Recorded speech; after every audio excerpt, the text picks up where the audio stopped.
And for a while, things were good. Almost normal.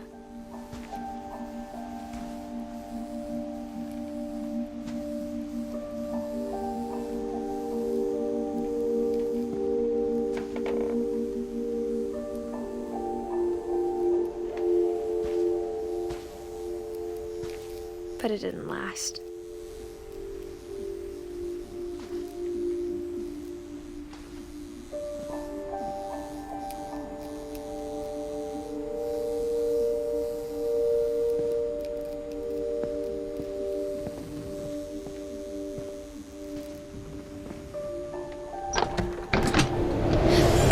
The beginning of the end was Milton's 10th birthday, when Edie gave him a castle.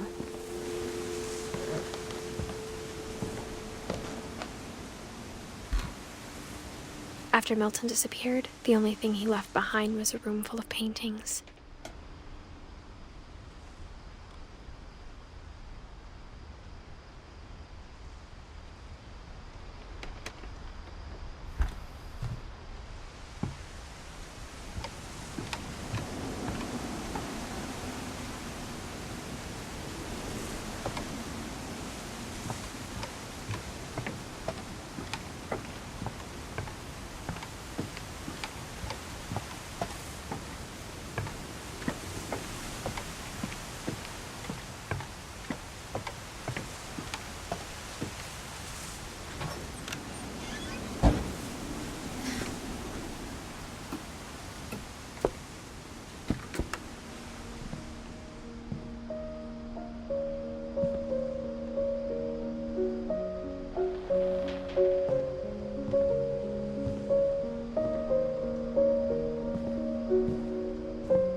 Milton Finch in The Magic Paintbrush.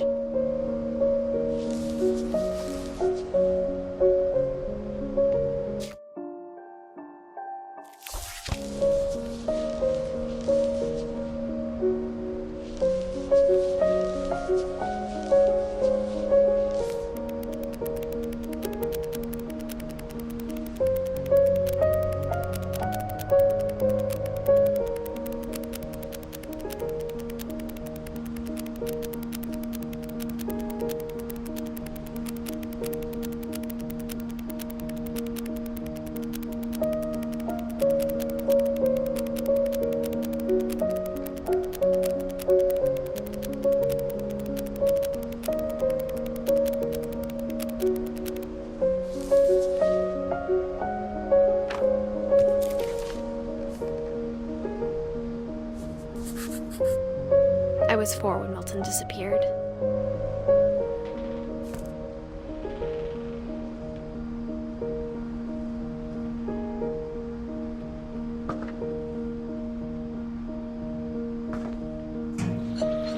Mom spent months searching for my brother. Then she sealed the doors.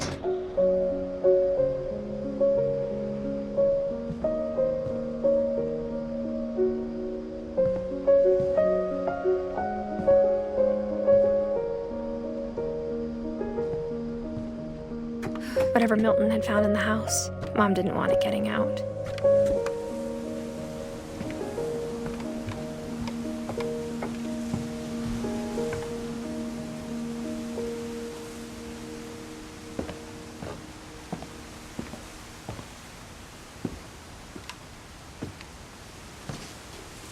Mom definitely blamed Edie, but I think Louis blamed himself. After he graduated, he just spent more and more time in his room, until Mom got him a job at the cannery.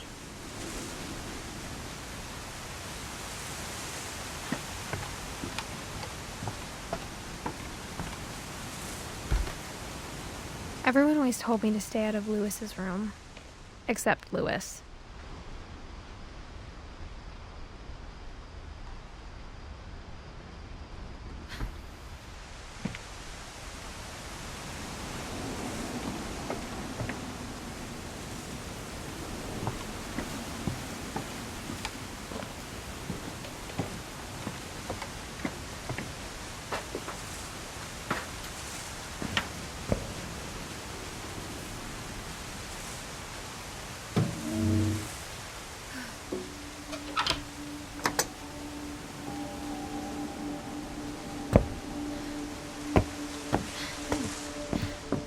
Lewis's room smelled very, very familiar.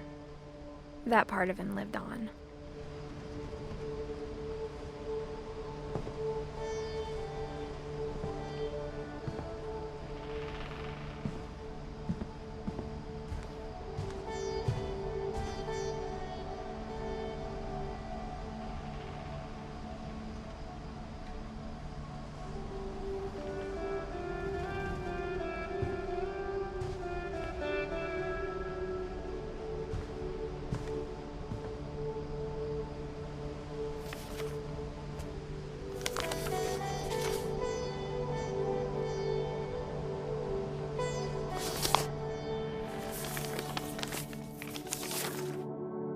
Dear Mrs. Finch, as Lewis's psychiatrist, I can understand your desire for an explanation.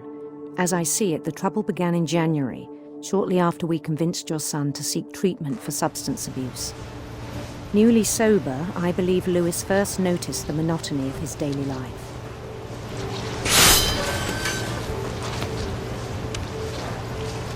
He kept working at the cannery,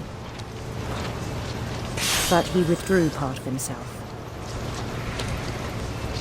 In our sessions, I saw the same behavior. His mind began to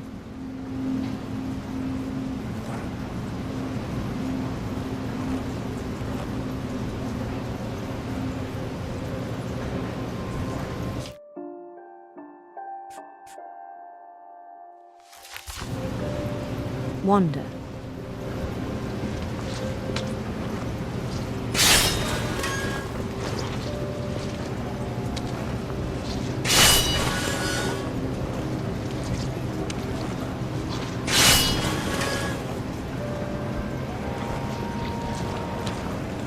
I asked him to describe it.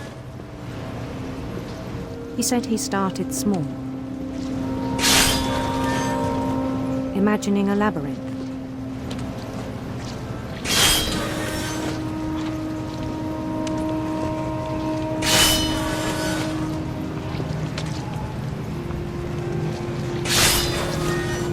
He'd feel his way about.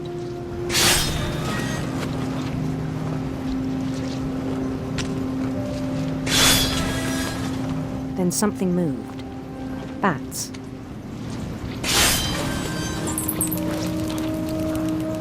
And toads.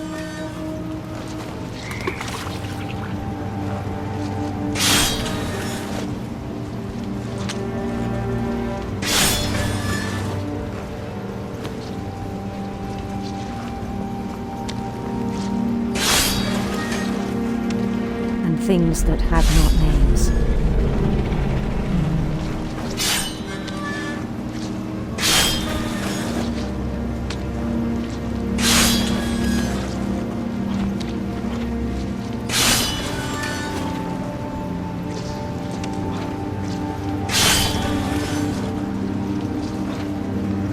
He knew it was all in his head.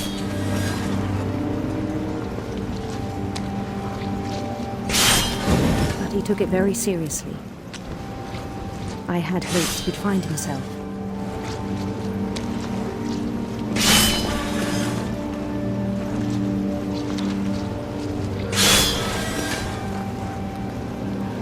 But he found something more.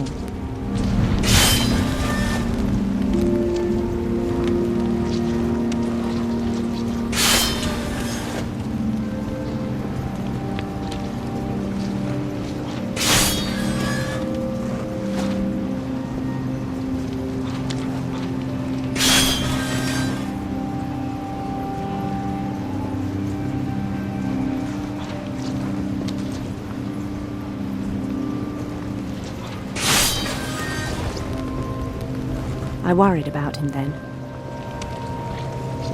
Daydreaming at the cannery.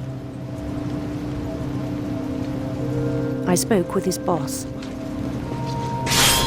But he said Lewis had become a model employee. Methodical, tireless, focused.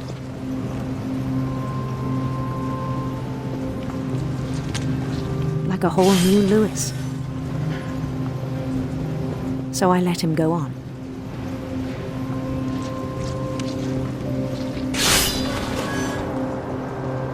I even encouraged him. It seemed very promising at first.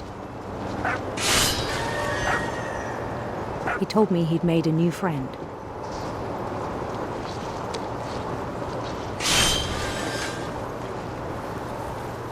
On the edge of a city he named Lewis Topia. He built the city up slowly, brick by brick. Then he made musicians.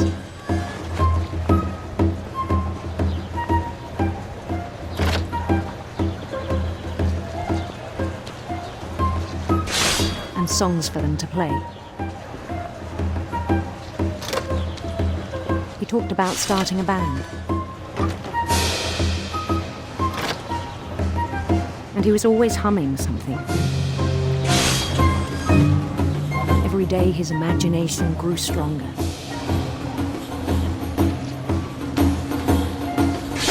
He no longer spoke at the cannery. But his chopping was as reliable as ever. Then one day it struck him that all the cheering crowds, even the stones under his feet, were all in his imagination.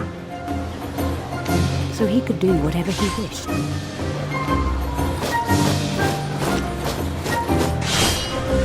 He held an election for mayor. And he won.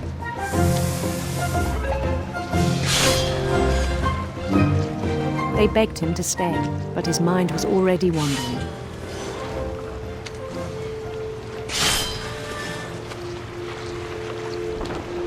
It became a game for him.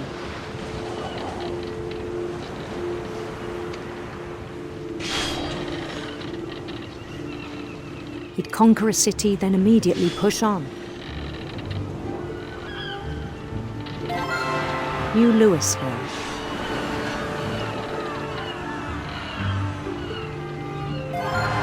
St. Louis. He started drifting away from our reality.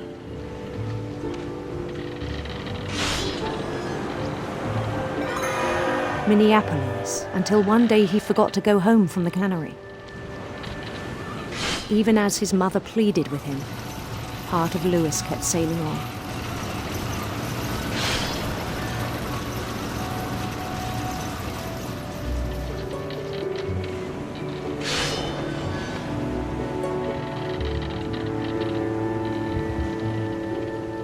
In Louisburg, he heard rumors of a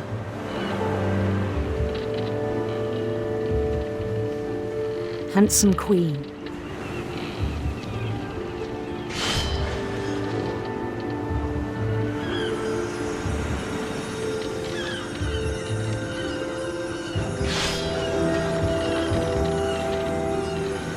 The queen was on her own quest for radiant rainbows.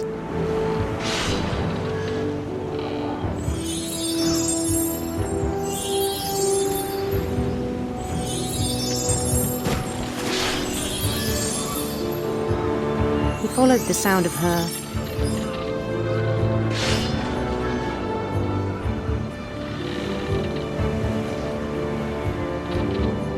silver harp.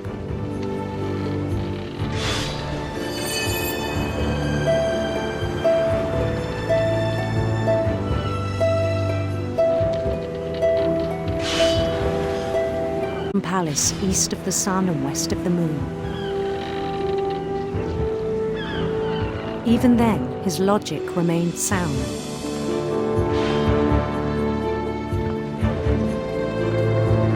He knew the world was all in his imagination.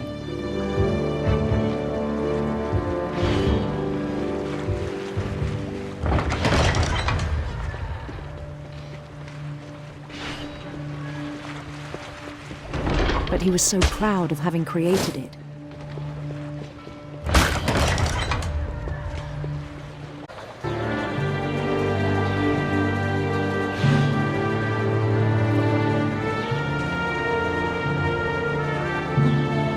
Who'd never known success in the real world, I think it was overwhelming.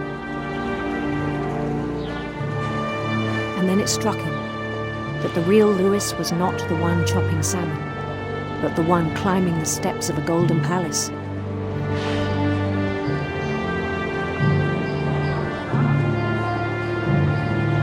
My imagination is as real as my body, he told me. It was hard to argue with him.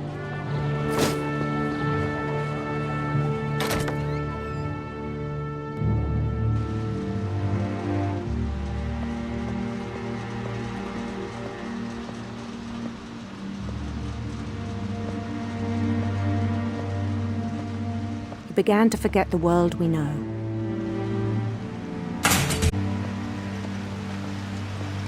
I think it's the cannery worker.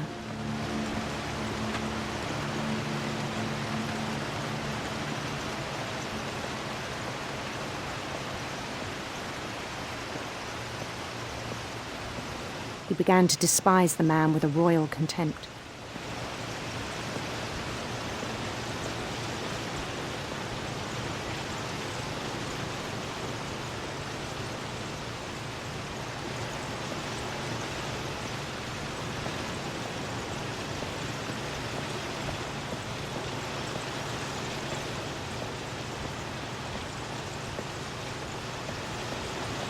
I still thought I could save him.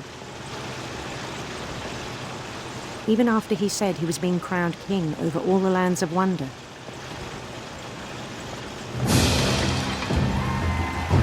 The palace would be packed with his companions.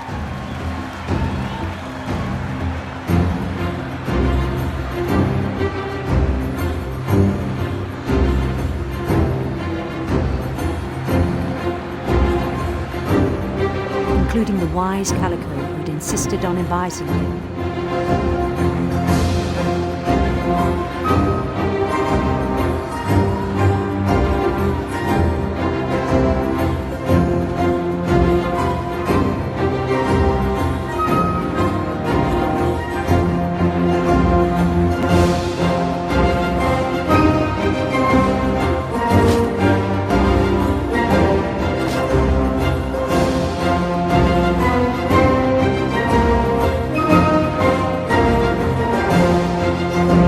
His queen waited, holding his crown.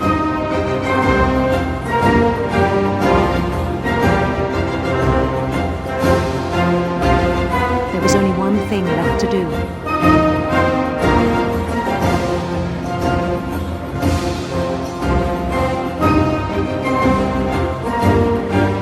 Bend down his head.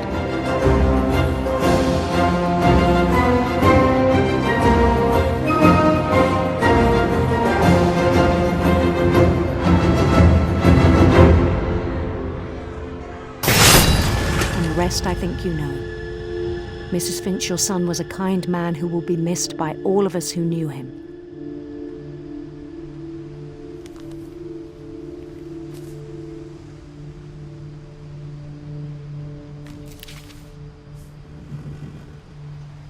My brother was really cool. I wish you could have met him.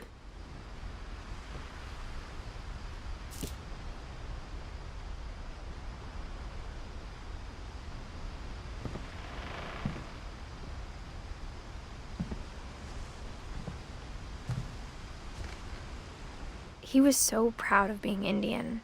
I think for him, it was a way to be something other than just a Finch.